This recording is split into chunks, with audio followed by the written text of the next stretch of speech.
Welcome to Dramaverse. Every story has a twist.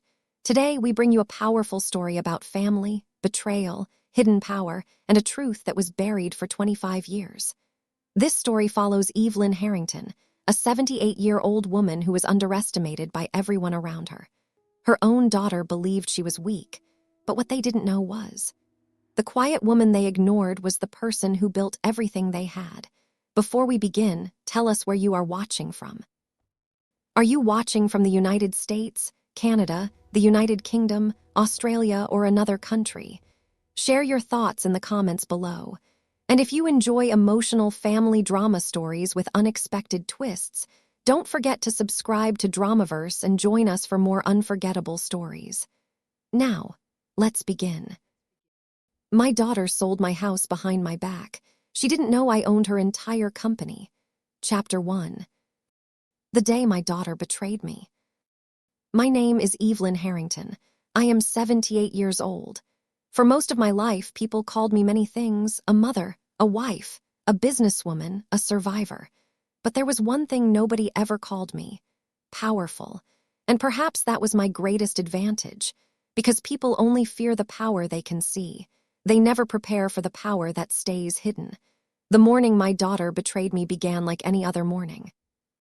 The sun came through the old kitchen window of the house I had lived in for 42 years. The same window where I watched my daughter Claire take her first steps. The same kitchen table where I helped her finish her homework. The same walls that held every memory of my family. I made my usual cup of coffee and sat quietly, looking at the garden outside. For a moment, everything felt peaceful. I thought about my husband, Robert. He had been gone for 11 years. Before he passed away, he told me something I never forgot. Evelyn, the hardest betrayals don't come from enemies. They come from the people who know exactly where your heart is. At the time, I thought he was talking about business. I was wrong. He was talking about our daughter. At exactly 10:15 that morning, I heard a car stop in front of my house. I looked through the window. A black luxury SUV was parked outside. I recognized it immediately. It belonged to Claire, my daughter. For a moment, I smiled. I thought she had come to visit me. Maybe she wanted to have lunch together. Maybe she finally missed the simple conversations we used to have. I opened the door before she even knocked, but the smile disappeared from my face when I saw who was standing behind her. Claire was not alone. Beside her was Richard Blake, her husband, and a man wearing a dark suit carrying a leather briefcase, a lawyer. My daughter looked at me with a serious expression. "Mom, can we come inside?" I stepped aside. Of course. I still believed she came because she cared. That was my first mistake. They sat in my living room, the same room where Claire opened Christmas presents as a child, the same room where she cried in my arms after her first heartbreak. But that day, she sat across from me like I was a stranger. "Mom," Claire said softly, "we need to talk about your future." I looked at her. My future. She nodded. "You are getting older." There it was, the sentence every aging parent fears, not because it is cruel, but because of what usually comes next. "You have been living alone for too long," she continued. "Things can become difficult at your age." I remained silent. Then Richard placed a folder on my coffee table, a thick folder, a folder that looked very familiar, because I had spent 40 years reading documents exactly like that. Contracts, agreements, ownership papers. I looked at Claire. "What is this?" She smiled, a fake smile, the kind people use when they have already decided the outcome. "It's just paperwork to make things easier." Easier for who? Nobody answered. The lawyer opened the folder. "Mrs. Harrington, these documents are designed to transfer management of your personal assets to your daughter." Personal assets, a very polite way of saying everything you own. I looked at the papers, and then I saw it, the document at the bottom, the transfer agreement for my house, my home, the place where I had raised Claire, the place my husband and I bought before we had anything else. I slowly closed the folder. "No." Claire looked surprised. "Mom, don't make this difficult." I almost laughed. Difficult. My own daughter had arrived at my home with a lawyer asking me to surrender my house, and she thought I was making things difficult. "Claire," I said calmly, "did you come here to ask if I was okay?" She looked away. "Of course I care about you." "No." My voice was quiet. "But you didn't come here because you care." The room became silent. Claire stood up. "You don't understand." "I understand perfectly." "No, you don't." Her voice became sharper. "You don't see what everyone else sees. You are 78 years old. You cannot keep pretending you are still the same person you were 20 years ago." I looked at my daughter, the little girl who once held my hand, the little girl I protected from every disappointment in life, and now she was the disappointment. "You think I am weak because I am old." Claire said nothing, because silence is often an answer. What Claire did not know was this: I had spent 25 years preparing for this exact moment. Not because I expected my daughter to betray me, but because I learned something during my years building an empire. Trust is important, but documents matter more. Promises disappear. Contracts remain. Claire believed she owned everything. She believed Harrington Luxury Group belonged to her. She believed the house belonged to her. She believed I was an old woman who had nothing left to fight for. But she forgot one important detail. Before Claire became the CEO everyone admired, before she appeared on magazine covers, before people called her a business genius, there was someone else. Someone whose name had been removed from the spotlight. Someone who built everything from nothing. Me. That afternoon, after Claire and her husband left, I sat alone in the quiet living room. The house felt different, not because they had hurt me, but because I finally saw the truth. My daughter was not trying to protect me. She was trying to erase me. I walked to my desk and opened the bottom drawer. Inside was a small black envelope. I had kept it there for 25 years. The envelope had only one name written on it: James Whitmore, my lawyer, my closest advisor, the only person who knew the entire truth. I picked up my phone and called him. He answered after the first ring. "Evelyn." "James." There was a pause. He already knew something was wrong. Did it finally happen? I looked out the window at the house I built. Yes. My voice remained calm. Claire made her move. Another silence. Then James spoke. "Then it's time." "Time for what?" His answer was quiet, but powerful. "Time for your daughter to discover who actually owns the empire she thinks she inherited." I closed my eyes. For 25 years, I had stayed silent. For 25 years, I let everyone believe I had stepped away. But silence was never weakness. It was preparation. And now, the woman they underestimated was ready to be seen. Chapter 2. The mother they thought was weak. For the next 7 days, my daughter did something I never expected. She did not call to apologize. She did not ask if I was okay. She did not come back to explain herself. Instead, she started telling people I was losing my ability to make decisions. And that was when I understood something painful. The betrayal was not a single moment. It was a plan. The first call came from my old neighbor, Margaret Lewis. She had lived across the street for almost 30 years. "Evelyn, I hope you don't mind me asking something." Her voice sounded uncomfortable. "Of course, what is it?" There was a pause, then she asked, "Are you feeling confused lately?" I frowned. Confused? Claire mentioned that you have been forgetting things. I stood there silently, because I suddenly understood. Claire was not just trying to take my house. She was building a story where I was no longer capable, a story where she was the responsible daughter, a story where everyone would believe she was saving me, while she was actually stealing from me. I spent my entire life in business. I built Harrington Luxury Group from a small office with 3 employees into one of the largest private real estate companies in the country. I learned how people manipulate. I learned how they hide intentions behind beautiful words. And the most dangerous people are not the ones who attack you directly. They are the ones who smile while they take everything from you. 3 days later, I received another visitor, my granddaughter, Sophie. The moment she walked through the door, I knew something was wrong. She looked tired, worried, not like the confident young woman I knew. Grandma. She hugged me tightly. I held her for a moment. Sophie, what's happening? She looked down. Mom doesn't want me talking to you. My heart sank. Why? She says you need peace. She says you are under too much stress. I almost smiled, not because it was funny, because it was predictable. People who want to control someone often pretend they are protecting them. Your mother thinks I cannot take care of myself anymore.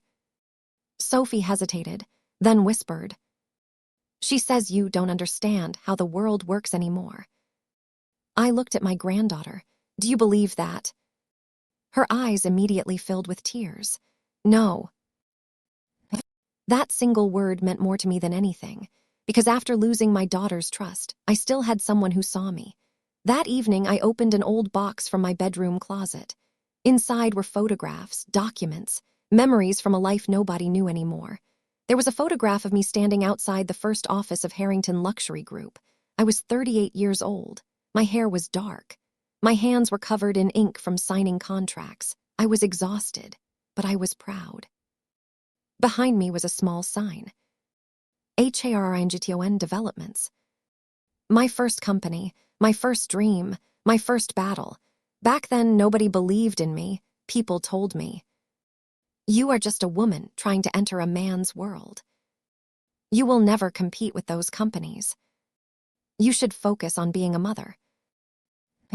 And maybe they were right about one thing. I was a mother, but they were wrong about the rest, because being a mother taught me something business school never could: patience, sacrifice, and the ability to fight when everyone else thinks you have already lost.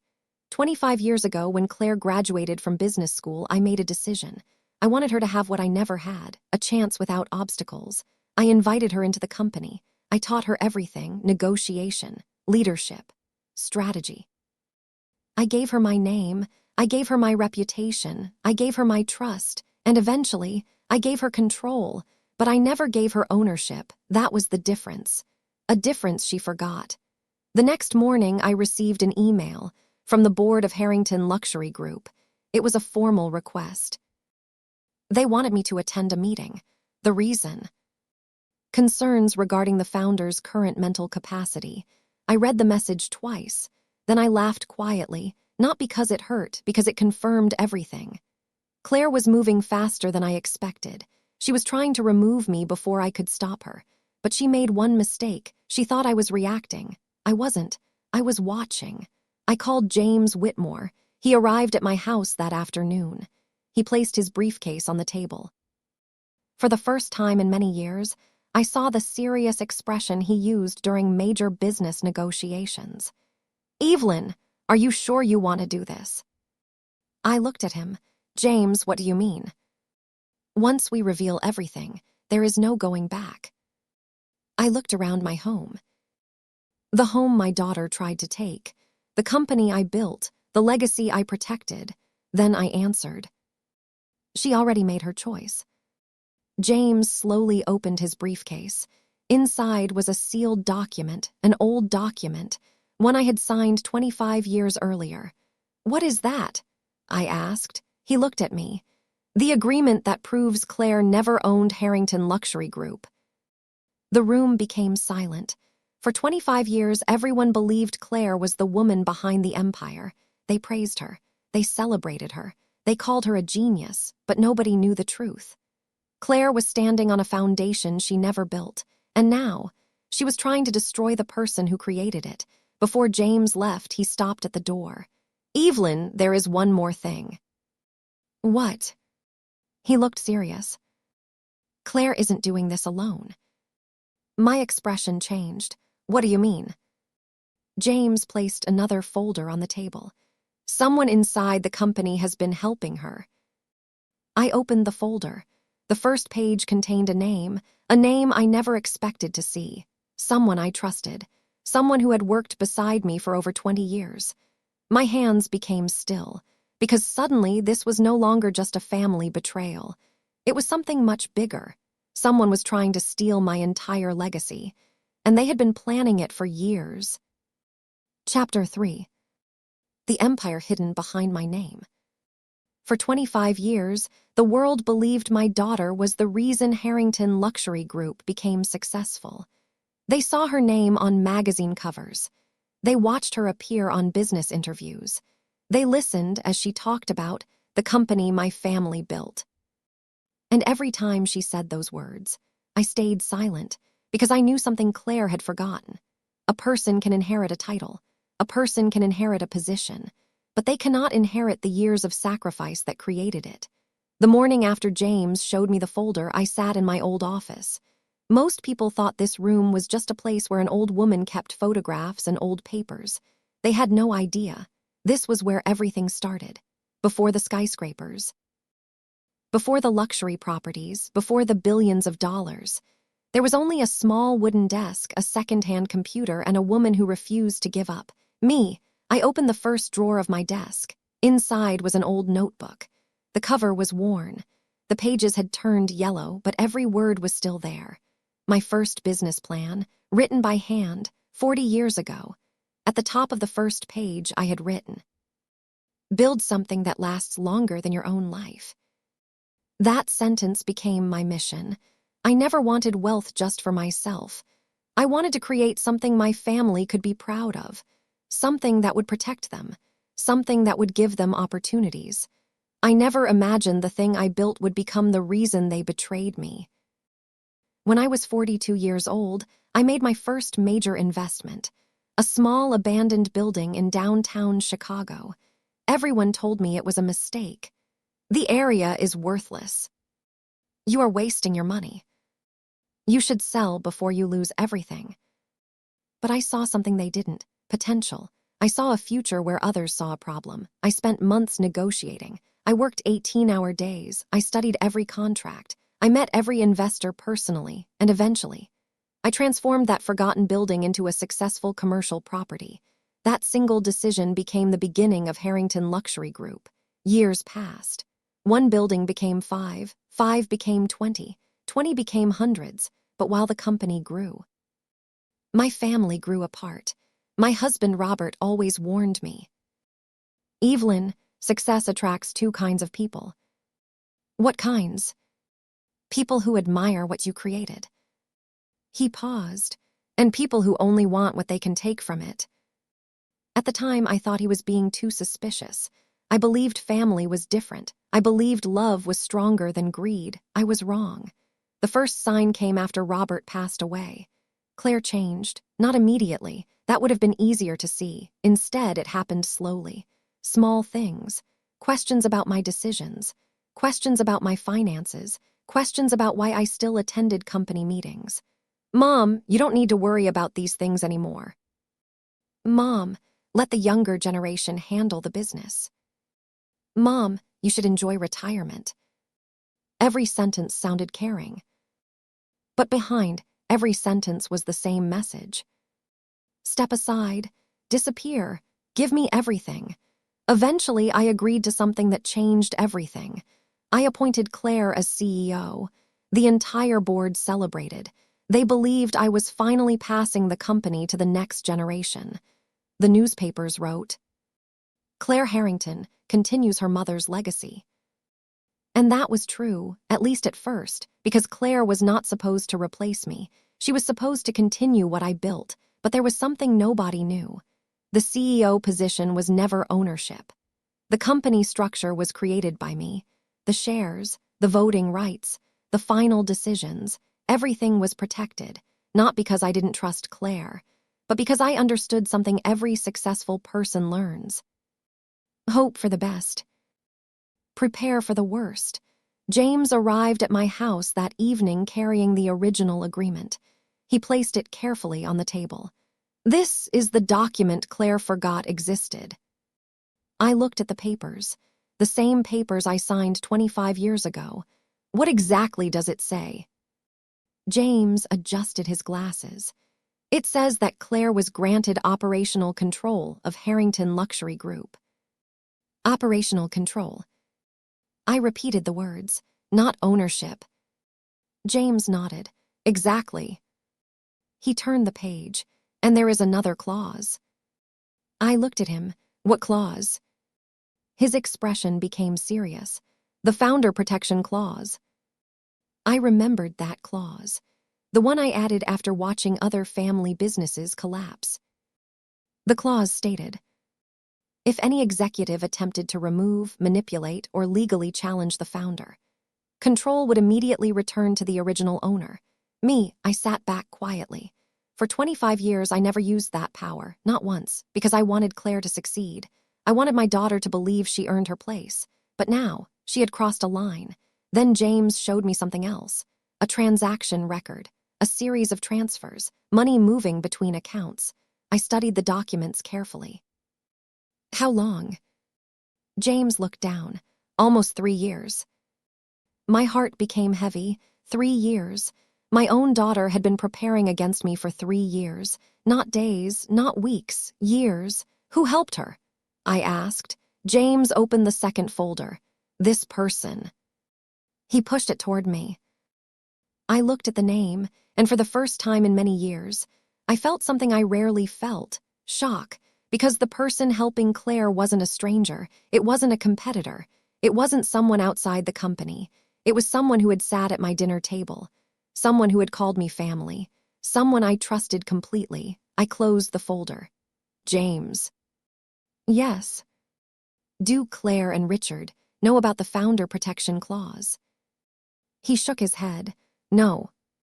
A small smile appeared on my face. Not a happy smile, a knowing smile. Good.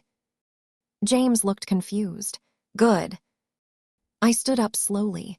For 25 years, I had allowed them to believe they won. Now they would learn the truth. A person who quietly builds an empire also knows how to protect it. That night, Claire sent me a message. Short, cold, almost confident. Mom, the board meeting is tomorrow. Please don't make things harder than they need to be. I read the message several times. Then I typed my reply, only 5 words. I will see you there. I put my phone down. Tomorrow, my daughter expected to remove an old woman from her own company. But tomorrow, she would discover who that old woman really was. Chapter 4. The Secret Clause. The morning of the board meeting arrived. For most people, it was just another business meeting. But for me, it was the day a secret I had protected for 25 years would finally come to light. I woke up before sunrise, not because I was nervous. I had faced far more difficult moments in my life. I had watched my first company almost collapse. I had negotiated with people who tried to take advantage of me. I had lost my husband. I had buried friends. I had survived moments when everything I built was close to disappearing. But this was different. Because this battle was not against a competitor. It was against my own family. I stood in front of the mirror that morning. My silver hair, my wrinkles, the face of a 78-year-old woman. A face people underestimated, and I smiled because I knew something they didn't. Age had changed my appearance. It had not changed my mind. It had not erased my experience. And it had certainly not taken away my power. When I arrived at Harrington Tower, the building was exactly the same. The same glass walls, the same marble entrance, the same employees walking quickly through the lobby. But something felt different.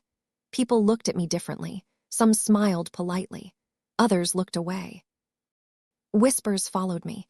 Is that Evelyn Harrington? I heard she isn't doing well. Claire is taking over everything now.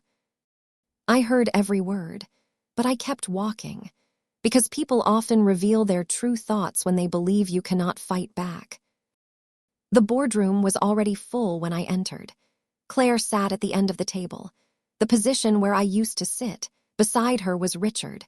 Several board members were there, and standing near the window was the person I never expected to see, Thomas Mitchell, my former business partner, the man who helped me build Harrington Luxury Group during its earliest years. The man who once promised me, Evelyn, this company will always be protected. I looked at him, he avoided my eyes, and that told me everything. Claire stood. Mom. Her voice sounded professional, not like a daughter, like a CEO speaking to an employee. "I'm glad you came." I sat down. Why wouldn't I? She exchanged a glance with Richard. Then she opened a folder. "Today, the board will discuss concerns regarding your involvement with company decisions." I looked around the room. "Concerns?" Claire nodded. "We are worried about your ability to continue making complex decisions." There it was again, the same strategy: make the person look incapable, then take away their power. One board member spoke carefully. "Evelyn, nobody wants to hurt you. We simply believe it may be time for a transition." I looked at him, a man who had worked under me for 15 years, a man whose career existed because of the company I created, and now he was helping remove me. "I understand," I said. Claire smiled. She thought I was accepting defeat. That was her mistake. Then the door opened. Everyone turned. James Whitmore walked in. Claire's expression immediately changed. "James." She looked confused. "What are you doing here?" James placed his briefcase on the table. "I was invited." "By whom?" He looked at me. "By the founder." Silence filled the room. Not the CEO, not the former CEO, the founder. A word Claire had spent years trying to erase. Claire laughed softly. "James, I think you misunderstand the situation." "No," he replied calmly. "I understand it perfectly." He opened his briefcase. "I am here because a specific clause has been activated." The room became quiet. Claire frowned. "What clause?" James looked at her. "The Founder Protection Clause." For the first time that morning, I saw fear in my daughter's eyes. "What are you talking about?" Claire asked. James placed an old document on the table. "This agreement was signed 25 years ago when Evelyn Harrington transferred operational control of Harrington Luxury Group." Richard leaned forward. "That's an old document." "Yes," James said, "an important one." He opened the page. "According to this agreement, ownership and final authority remain with Evelyn Harrington unless specific conditions occur." Claire crossed her arms. "And what conditions are those?" James looked directly at her. "An attempt to remove the founder through manipulation, false claims of incapacity, or unauthorized transfer of assets." Nobody moved, nobody spoke. Claire's face changed, only slightly, but I noticed, because I knew my daughter better than anyone. She was no longer confident. She was calculating, trying to understand how much I knew. "When did you know?" she asked quietly. I looked at her. "Know what?" "That we were questioning your ability." I remained silent. Then I answered. "Long before you thought I did." The truth was, I knew about the meetings. I knew about the financial transfers. I knew about the conversations behind closed doors, but I waited. Because revealing your enemy's plan too early is a mistake. Sometimes you have to let people continue. Let them reveal everything. Let them become completely confident. Then show them they were never in control. James continued. "Under this clause, any attempt to remove Evelyn Harrington from ownership immediately returns all controlling rights to the founder." One board member looked shocked. "Are you saying?" James nodded. "Yes." He turned toward me. "Evelyn Harrington remains the majority controlling owner of Harrington Luxury Group." The room exploded with whispers. Claire stood up. "That is impossible." Her voice was no longer calm. "You gave me control." "I did."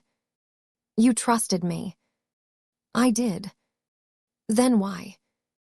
I looked at my daughter, and for a moment, I saw the little girl I used to hold, the little girl who wanted to make me proud. That memory hurt, but truth mattered more. "Because, Claire, I gave you an opportunity." I paused, "But you confused opportunity with ownership." Thomas Mitchell finally spoke. "Evelyn." I looked at him. His face was filled with guilt. "You knew." I asked. He lowered his eyes. "I made mistakes." "No." My voice remained calm. You made choices. Silence, because everyone in that room understood. There is a difference. James placed another envelope on the table. There is one more matter. Claire looked at him. What now? James looked at me. Evelyn, do you want me to reveal the second part of the clause? I stared at the envelope, the part I had kept hidden, the part that would determine not only the future of my company, but the future of everyone sitting in that room. I nodded. Yes. James opened the envelope, and as he read the first sentence, Claire's face turned pale because she realized something. The Founder Protection Clause was not designed to save my power. It was designed to reveal the truth. Chapter 5. The file my daughter never saw. For 25 years, there was a file hidden inside my lawyer's office. Not because I wanted to hide the truth forever, but because some truths are too powerful to reveal before their time. The file contained everything, every decision, every agreement, every promise, every secret, and now, it was finally time for the people who betrayed me to see it. James slowly opened the old envelope. The room became completely silent. Even Claire, who had spent the last few months acting like she controlled everything, stood frozen. She stared at the document in James's hands. What is that? Her voice was quieter now, not confident, not commanding, just uncertain. James looked at her. This is the original succession agreement of Harrington Luxury Group. Claire shook her head. No, the succession agreement was completed years ago. James nodded. Yes, the public version was completed. He placed the document on the table. But this is the complete version. I watched Claire carefully. For years, I had watched her become more successful, more respected, more powerful. But I also watched something else grow inside her, a belief, a dangerous belief. She started believing that everything she had was created by her. She forgot the late nights, the sacrifices, the people who supported her, and most importantly, she forgot the person who gave her the chance. James turned the first page. When Evelyn Harrington transferred executive control to Claire Harrington 25 years ago, the purpose was not to transfer ownership. Everyone listened. The purpose was to prepare the next generation of leadership while protecting the company from internal destruction. A board member frowned. Internal destruction. James looked around the room. Yes. Then he looked at Claire, especially from people who might place personal ambition above the company's future. Claire immediately became defensive. Are you accusing me of something? James did not answer. Instead, he opened another document. No accusation is necessary. The evidence speaks for itself. He placed several pages on the table. Financial records, emails, internal reports. The room changed instantly because everyone understood. This was no longer a family argument. This was a corporate investigation. Claire looked at the papers. What is this? James answered calmly. Records showing unauthorized attempts to move company assets into private accounts.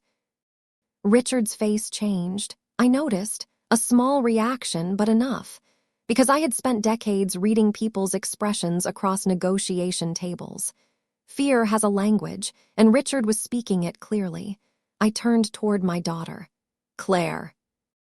She looked at me. Do you remember when you were 27?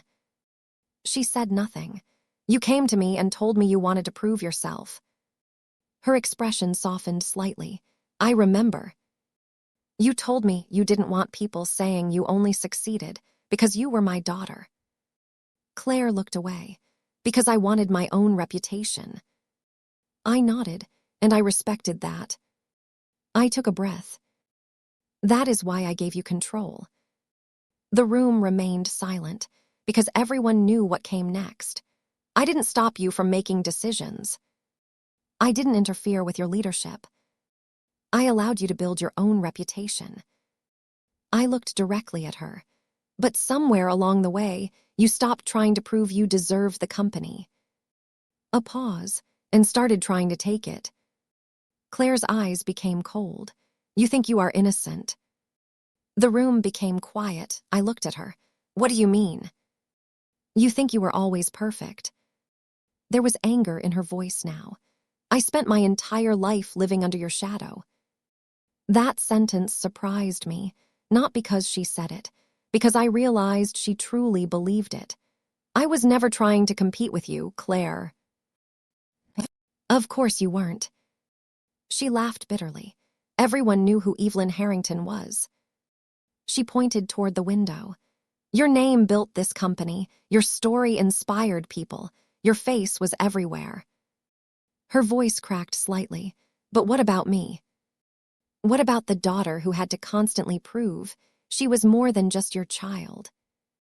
For a moment, I didn't see the woman who betrayed me. I saw my daughter, a child who spent years feeling she was standing behind someone else. And maybe I should have seen that pain earlier. But pain does not excuse betrayal. Feeling forgotten does not give someone permission to destroy the person who loved them. "I understand you wanted your own identity," I said. "But Claire, I gave you the opportunity to create one." I pointed toward the documents. "You didn't need to destroy mine to build yours." James opened another folder. "This is the part you never saw." Claire looked at him. "What part?"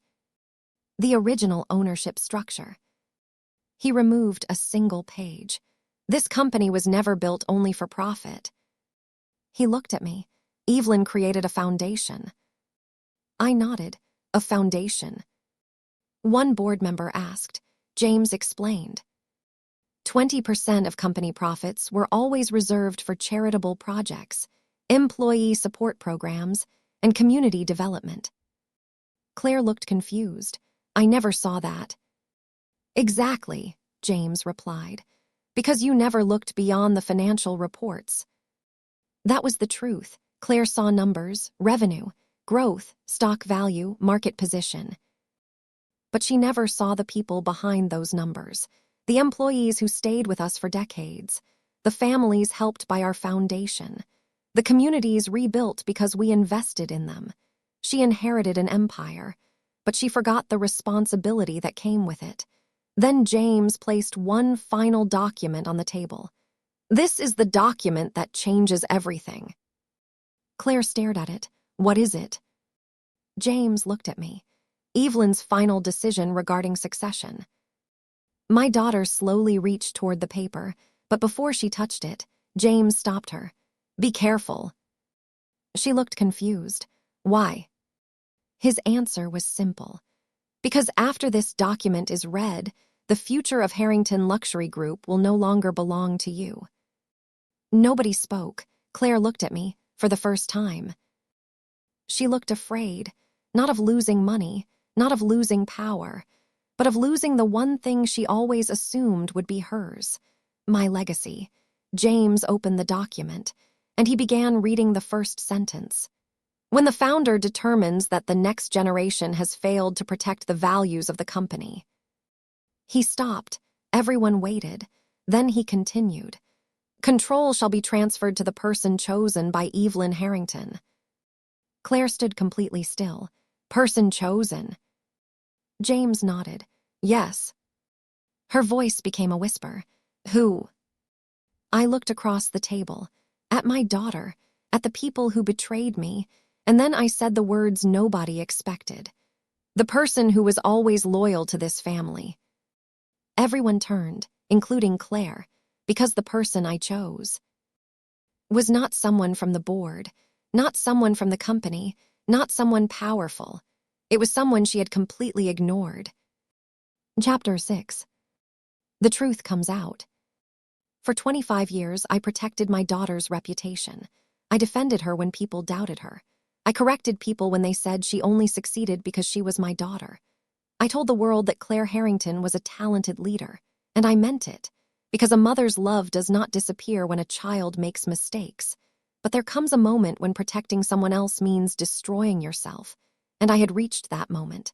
The entire boardroom waited. Everyone wanted to know one thing. Who was the person I had chosen to inherit control of Harrington Luxury Group? Claire looked around the room. She expected an executive, a board member, someone with decades of business experience, someone she could challenge. But she never expected the name I was about to say. James. My lawyer looked at me. I nodded. Read it. James opened the document. The successor chosen by Evelyn Harrington is. He paused, then he looked toward the other side of the table. Sophie Harrington. The room went silent. Claire's face changed immediately. Sophie. She almost laughed. Mom, you cannot be serious. My granddaughter looked shocked. She had been standing quietly near the back of the room. She never expected to become part of this battle. I don't understand, Sophie whispered. I looked at her. That is because you never knew the truth. Claire stood up. This is ridiculous. Her voice became louder. Sophie is 26 years old. She has no experience running a company like this. I looked at my daughter, and you did. She stopped because she knew the answer. When I gave Claire control, she was younger than Sophie. The difference was not age. The difference was character. James continued reading. The successor is chosen based not only on business ability but on the preservation of the founder's values. Claire crossed her arms. Values. She looked around. Are we seriously pretending this company is about kindness now? I stared at her. No. My voice was calm. It has always been about responsibility. Claire walked closer. Mom, you are angry because I made a decision you didn't like. I shook my head. No, Claire. I looked directly into her eyes. I am disappointed because you made decisions you knew were wrong. She became quiet. Because there was a difference. A mistake happens when someone makes a wrong choice. A betrayal happens when someone plans it. James placed another document on the table. This contains the findings from the internal investigation. Claire's expression changed. What investigation? The investigation into financial movements over the last 3 years. Richard immediately looked uncomfortable. Claire noticed. She turned toward him. Richard. He avoided her eyes, and that was the moment she realized something. She was not the only person hiding secrets. I watched my daughter slowly understand. The people she trusted had not been loyal to her. They had been loyal to what they believed they could gain. That was the lesson I had learned years ago. Greedy people rarely love each other. They simply cooperate until there is nothing left to steal. James continued. The investigation found that several private transactions were approved without proper authorization. A board member looked shocked. How much? James opened the report. I will let the documents answer that question. Nobody spoke because the numbers were enough. Claire looked at me. You knew. I nodded. For how long? Almost a year. Her eyes widened. A year. Yes. And you did nothing. I looked at her. I was waiting. For what? For the truth to reveal itself. Claire shook her head. You were testing me. No. I paused. I was giving you a chance. That sentence hurt her more than anger would have, because she understood. I had not been waiting to punish her. I had been hoping she would stop. I remembered the day Claire became CEO. She stood on stage in front of hundreds of employees. She held my hand. She said, Mom, I promise I will protect everything you built. Everyone applauded. I believed her. Maybe that was my mistake, not trusting her, but believing she would always remember why I trusted her. Sophie stepped forward. Grandma. I looked at her. Why me? I smiled gently. Because you were the only person in this family who never asked me what I could give you. Her eyes filled with tears. You never cared about my money. No. I touched her hand. You cared about me. Claire watched the moment, and for the first time I saw something in her expression. Not anger, not arrogance. Pain. Because she finally understood something. The person she ignored was the person I trusted. Mom.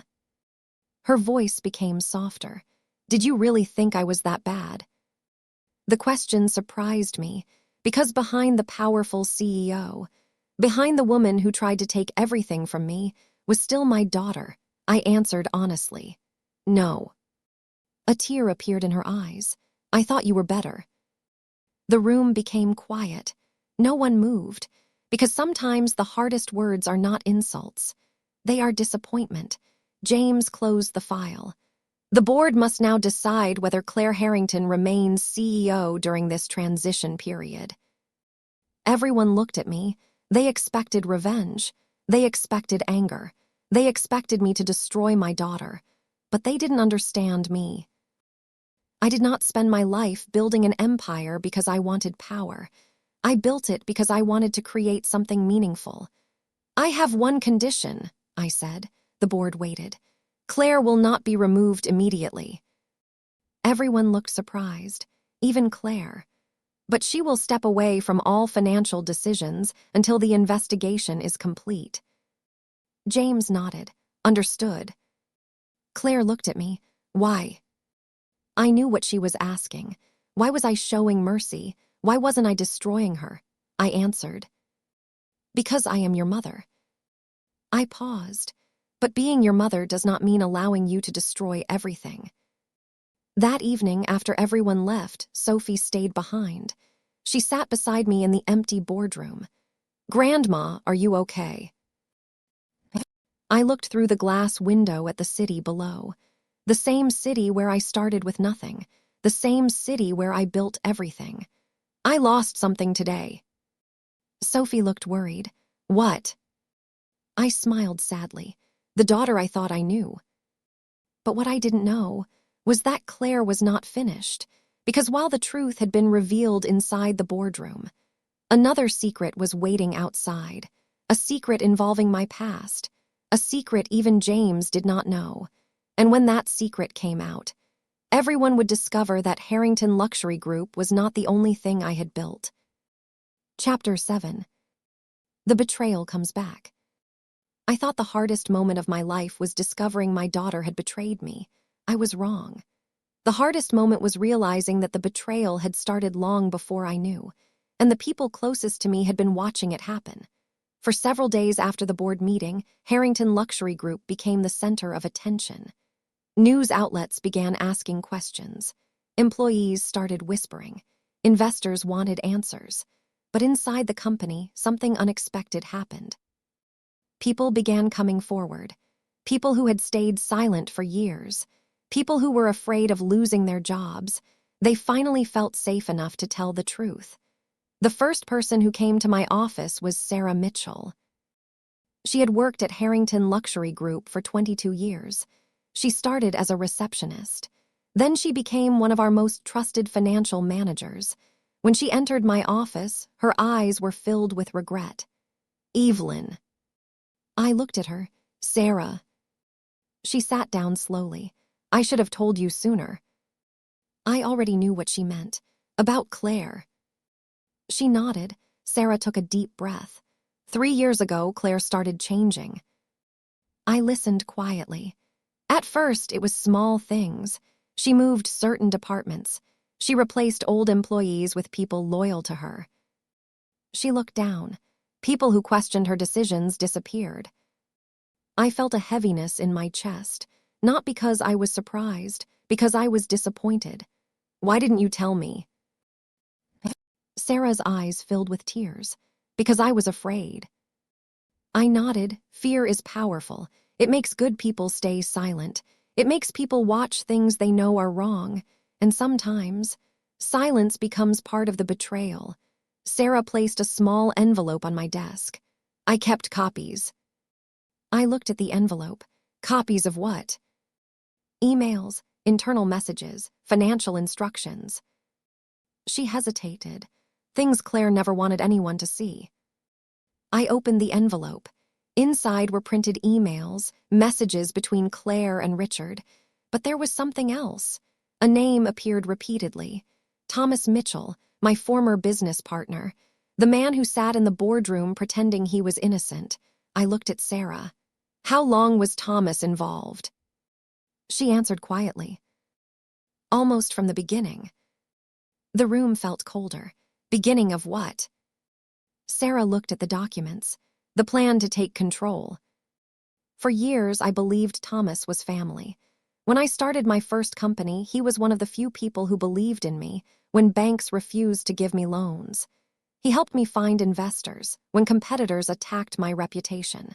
He stood beside me, or at least, I thought he did. I called James immediately. He arrived within an hour. When I showed him the documents, his expression changed. Evelyn. I had rarely seen James shocked. What? He looked through the papers again. This changes everything. What do you mean? James pointed at one email. Thomas wasn't just helping Claire gain control. He looked at me. He was trying to gain control himself. I stared at the page. The truth became clear. Claire was not the mastermind. She was a piece on the board. The realization hurt more than I expected, because Claire had betrayed me. But Thomas betrayed the woman who gave him a chance. James continued. There is something else you need to know. I looked at him. What? He opened his briefcase. I found something while reviewing the old company records. He placed a document in front of me, a shareholder agreement from 30 years ago. I looked at the date, before Claire joined the company, before Harrington Luxury Group became famous, before anyone knew my name. What is this? James answered. The reason Thomas has been trying to control the company. I read the document carefully. Then I froze, because I discovered something I had completely forgotten. Years ago, when the company was still young, Thomas had received a small percentage of ownership, a reward for his early contributions. But there was a condition he had violated. What happens if this condition is broken? James looked at me. His shares returned to the founder. I understood immediately. Me. He nodded. Suddenly everything made sense. Thomas didn't want Claire to own the company. He wanted Claire to help him remove me. Then he would take control. Claire thought she was becoming powerful, but she was being used. That evening, Claire came to my house. For the first time in weeks, she came alone. No lawyer, no husband, no documents, just my daughter. She stood at the door. I need to talk to you. I let her inside. We sat in the same living room where everything had started. For a long moment, neither of us spoke. Then Claire whispered, Did you know about Thomas? I looked at her. What do you mean? He was using me. Her voice broke. I thought he was helping me become independent. I remained silent, because this was the first time I saw regret, real regret. Mom. She looked at me. I made a terrible mistake. I looked down. The words I had waited weeks to hear finally came, but somehow, they didn't bring the happiness I expected, because apologies cannot erase damage. They can only begin repairing it. Why did you do it, Claire? She looked away. I don't know. That answer hurt, not because it was cruel. Because it was honest. I spent so many years trying to prove I was worthy. She wiped her tears. And somewhere along the way, I started believing I had to take everything to prove I deserved anything. I looked at my daughter, the woman who hurt me, the child I raised. Both existed at the same time. I never needed you to be better than me. I said quietly, I only wanted you to be yourself. Claire cried, but before I could say anything else, my phone rang. It was James. I answered. Evelyn. His voice sounded urgent. What happened? A pause. Then he said, We found another document. I stood up. What document? His answer changed everything. The original founder agreement. James, we already found that. No. His voice became lower. The one we found today is not the final agreement. I felt a chill. What do you mean? James took a breath. There was another agreement hidden after Robert died. My husband's name. I became completely still. What does it say? Silence. Then James answered. It says Robert knew this betrayal might happen. I looked at Claire. She looked at me. Neither of us spoke, because suddenly, the past was coming back, and my husband had left behind one final message, a message that could change everything. Chapter 8. The Final Choice. For 11 years, I had lived with the memory of my husband. Robert was not just my partner in life. He was the person who stood beside me when nobody believed in me, when banks rejected my ideas, when investors doubted me, when people told me a woman could never build an empire. Robert was the one person who never questioned my ability, but I never imagined that before he left this world. He had prepared for the possibility that the person who would hurt me most would be our own daughter. The next morning, I went to James's office. I didn't sleep, not because I was afraid, because my mind was full of questions. How much did Robert know? What did he see that I missed? And why did he keep this secret from me? James was waiting. On his desk was a small wooden box. Old, worn, familiar, I recognized it immediately. It belonged to Robert. "He left this with me 3 months before he passed away," James said. I looked at him. "Why didn't you give it to me?" James looked down. "Because Robert asked me not to." My heart became heavy. "Why?" James took a deep breath. "He said you would only need it when the time came." I slowly opened the box. Inside were 3 things: a letter, a small USB drive, and a photograph. The photograph was of Robert and me on the day we opened our first office. We were young, tired, happy. I touched the picture, and for a moment, I was back there, before money, before success, before betrayal. I opened the letter. My hands shook slightly. The handwriting was unmistakable. "My dear Evelyn, if you are reading this, then something happened that I hoped would never happen." I stopped, because those words alone broke something inside me. Robert knew. He knew there was a possibility. I continued reading. I spent my life believing family was our greatest achievement. The company was only a creation. Our daughter was our legacy. But I learned something important. Love does not mean ignoring the truth. Sometimes protecting someone means allowing them to face the consequences of their choices. I closed my eyes. Those were Robert's words, the words I needed to hear. James pointed toward the USB drive. "Robert recorded something." I looked at him. "A video." He nodded. "One he wanted you to watch only if the founder protection clause was activated." I took the drive. My hands were suddenly heavier, because some messages are difficult to receive, especially when they come from someone who is no longer here. Back at home, I watched the video. Robert appeared on the screen, older, tired, but still smiling. "Evelyn." I immediately felt tears in my eyes. "If you are watching this, then I know you are facing something painful." He paused. "I know you will blame yourself." I looked away, because he was right. You will ask yourself where you went wrong. You will wonder if you worked too much. If you gave Claire too much responsibility. If you should have seen the warning signs earlier. He smiled sadly. "But Evelyn, listen carefully. The choices our children make are not always a reflection of our love." I sat completely still, because those words reached the part of me that was hurting the most. Robert continued. "Claire has always been brilliant. She has always been ambitious. But ambition without gratitude becomes dangerous. Success without humility becomes destructive." Then his expression changed, more serious. "There is one more thing you need to know." My heart stopped for a moment. What thing? Of course, he was not speaking to me in the room, but I whispered the question anyway. "Before I died, I discovered that someone was trying to manipulate Claire. I didn't know how far it would go, but I knew someone was influencing her decisions. Someone who cared more about power than family. Thomas." The name immediately came to my mind. Robert knew. The video continued. "I wanted to tell you. But I also knew you would immediately protect Claire." He smiled, "And that is why I waited."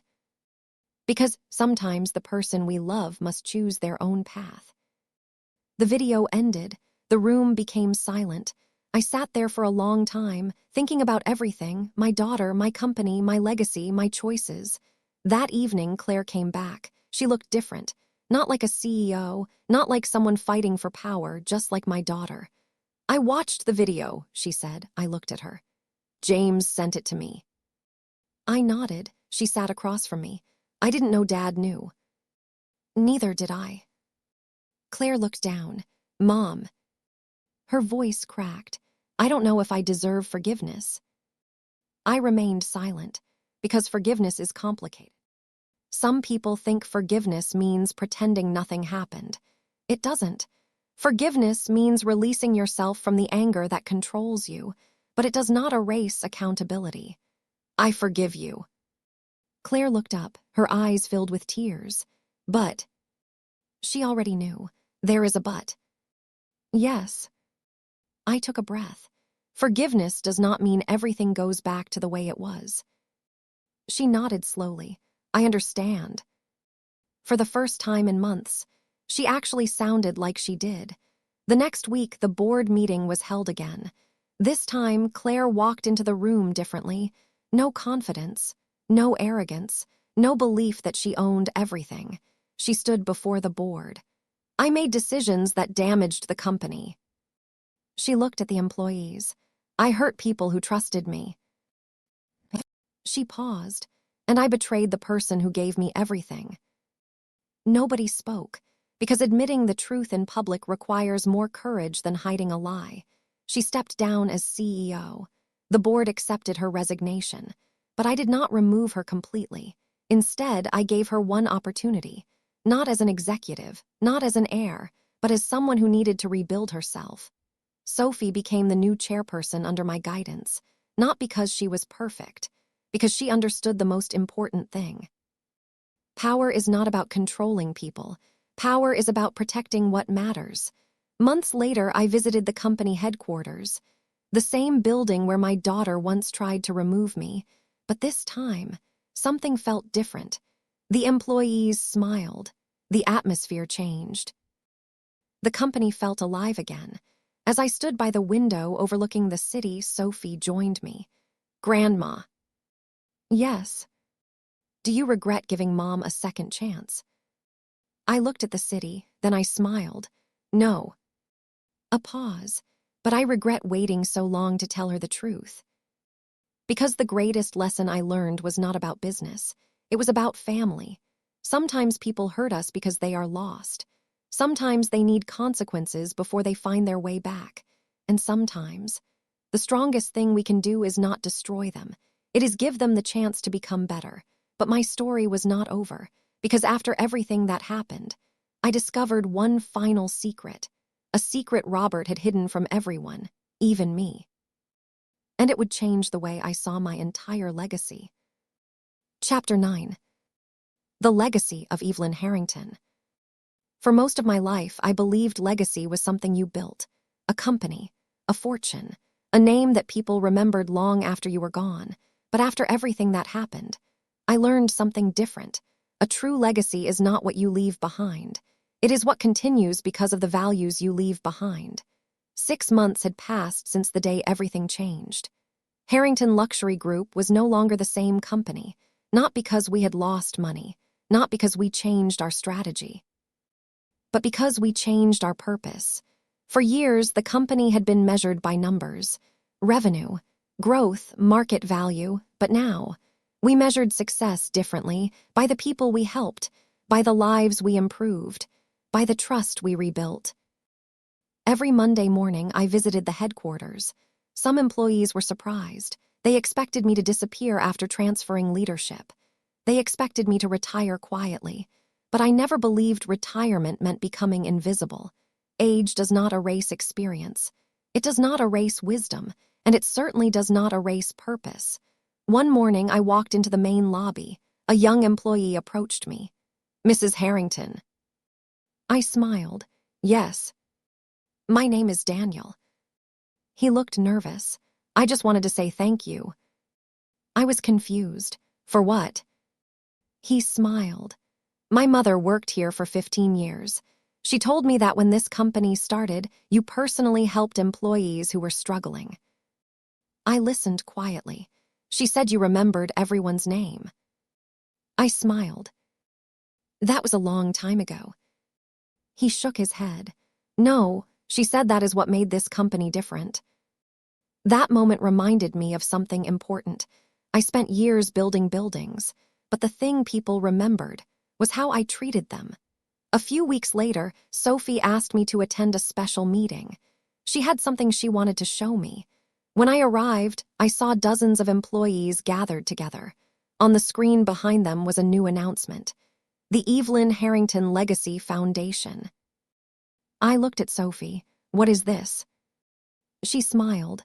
The next chapter.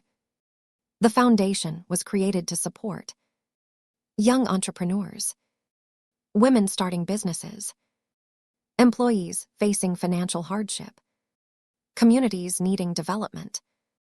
I stared at the screen. This is not what I expected.